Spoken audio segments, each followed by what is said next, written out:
Hey guys, welcome to DJ Vlogs. புதுசா mixie வாங்கணும்ன்ற பிளான்ல இருக்கீங்களா? இந்த பிரீத்தி ஜோடியா காஸ்மோ மிக்ஸியோட அட்வான்டேஜஸ் பத்தி தெரிஞ்சுக்கலாம். முக்கியமா குழந்தைங்க இருக்கிற வீட்ல ரொம்பவே யூஸ்ஃபுல்லா இருக்குங்க. மிக்ஸி ஸ்விட்ச் ஆன்ல இருக்கும் போதும் குழந்தைங்க ஏதாவது தெரியாம அதோட நாப திருப்பினாலும் ஆன் ஆகாது. இந்த மாதிரி எல்லா மிக்ஸி ஜாருக்குமே லாக்கிங் கொடுத்திருக்காங்க. இதோட ஸ்பெஷாலிட்டியே இந்த ஹேண்ட் ஃப்ரீ கிரைண்டிங் தான். ஒன்ஸ் லாக் ஆயிருச்சுன்னா நம்ம கையை எடுத்துட்டு அதை அரைச்சு முடிச்சதுக்கு அப்புறம் ஓபன் பண்ணா போதும். சைட்ல இருக்கிற இந்த பட்டனை பிரஸ் பண்ணோம்னா ஓபன் ஆகிடும். ஒரு ஸ்மால் சைஸ் ஜார் இருக்கு. இது மீடியம் சைஸ் ஜார். இது வந்து லார்ஜ் சைஸ் 1.5 லிட்டர் ஜார். மாவு அரைக்கிறதுக்கு யூஸ் பண்ணிக்கலாம். இது ஜூசர் ஜார். இந்த மாதிரி ஃபில்டர் பண்றதுக்கு தனியா கொடுத்திருக்காங்க. தேங்காய் பால் எடுக்கிறதுக்கு, ஜூஸ் போடுறதுக்கு, ஸ்மூத்தி செய்யறதுக்கெல்லாம் யூஸ் பண்ணிக்கலாம். ஜூஸ் ஸ்மூத்தி செய்யும் போது நடுவில் இருக்கிற ஃபில்டரை ரிமூவ் பண்ணிக்கலாம்.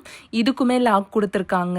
எல்லா ஜார்லயுமே நம்ம லாக் பண்ண உடனே இந்த மாதிரி கீழே ஒரு நாபு வரும். ஒயிட் கலர்ல இருக்குல்ல, இது வந்து நம்ம மிக்ஸியோட ஸ்லாட்ல லாக் ஆகிடும். கட்டிங்க்கு மாவு பிசைறதுக்கு யூஸ் பண்றது தாங்க இந்த ஜார். இது சப்பாத்தி மாவு ரெடி பண்றதுக்கான பிளேட். இந்த மாதிரி லாக் பண்ணி மூடி போட்டுக்கலாம். இதுலயே ஒரு மெஷரிங் கப் கொடுத்திருக்காங்க. ஒரு கப் மாவுக்கு 1/2 கப் தண்ணின்ற அளவுல மாவு தண்ணி சேர்த்துக்கணும். இது கட்டிங் பிளேட்ஸ். கேபேஜ் கட் பண்றதுக்கு, வெஜிடபிள்ஸ் கட் பண்றதுக்கு யூஸ் பண்ணிக்கலாம். இது கியூபிக் கட்டிங் பிளேட்ஸ். 2 சைஸ்ல கொடுத்திருக்காங்க.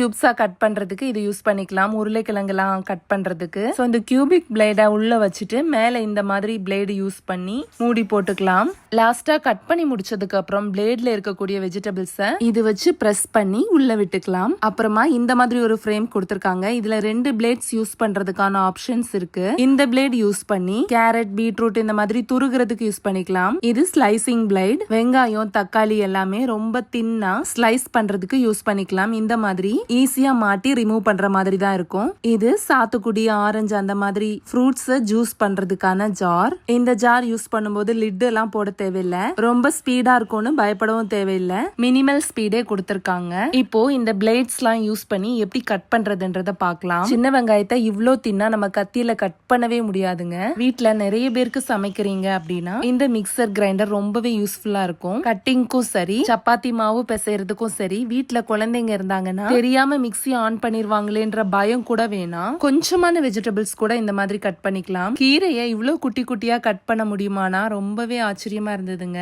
இந்த மாதிரி பிளேடு பிக்ஸ் பண்ணிட்டு கீரையை சேர்த்துக்கலாம். கையில கத்தி யூஸ் பண்ணி கீரையை இவ்வளோ சின்ன சின்னதா கட் பண்ணவே முடியாதுங்க. அவ்வளோ சூப்பரா இருந்துச்சு. இதுல இருக்கக்கூடிய எல்லா மிக்ஸி ஜாருமே ரொம்ப ரொம்ப யூஸ்ஃபுல்லா இருக்குங்க. அப்புறம் நான் மீடியம் சைஸ் ஜார் யூஸ் பண்ணி தக்காளி பேஸ்ட் பண்ணேன். நம்ம மிக்ஸி ஜாரை மிக்ஸி ஸ்லாட்ல உட்கார வைக்கும் போது இந்த மாதிரி கிளிக் சவுண்ட் கேட்கும். ரொம்ப அதிகமான பொருள் போட்டுட்டோமே, ஜாரோட மூடி ஓபன் ஆகி செதறிடுமேன்ற பயம் கூட வேணாம். இதுல இருக்கிற லாக்கிங் சிஸ்டம் மூடிய ஓபனே பண்ண விடாது. இஃப் இன்கேஸ் மூடி ஓபன் ஆகுற நிலைமையில இருந்துச்சுன்னா மிக்ஸி தானாவே ஆஃப் ஆயிடும். இந்த ஸ்லைசிங் பிளேட் யூஸ் பண்ணி சாண்ட்விச்சுக்கு எல்லாம் யூஸ் பண்ணக்கூடிய வெங்காயத்தை ரொம்ப தின்னா கட் பண்ண முடியும். சீரியஸ்லி நான் 2 வீக்ஸ் யூஸ் பண்ணி பார்த்துட்டு தான் இந்த ரிவ்யூ சொல்றேன். பிரீத்தி ஜோடியா காஸ்மோல நிறைய அட்வான்டேஜஸ் இருக்குங்க. இந்த வீடியோ உங்களுக்கு யூஸ்ஃபுல்லா இருந்துச்சுன்னா கமெண்ட்ல சொல்லுங்க. நம்ம சேனலை சப்ஸ்கிரைப் பண்ணுங்க, ஷேர் பண்ணுங்க, லைக் பண்ணுங்க. பாய்.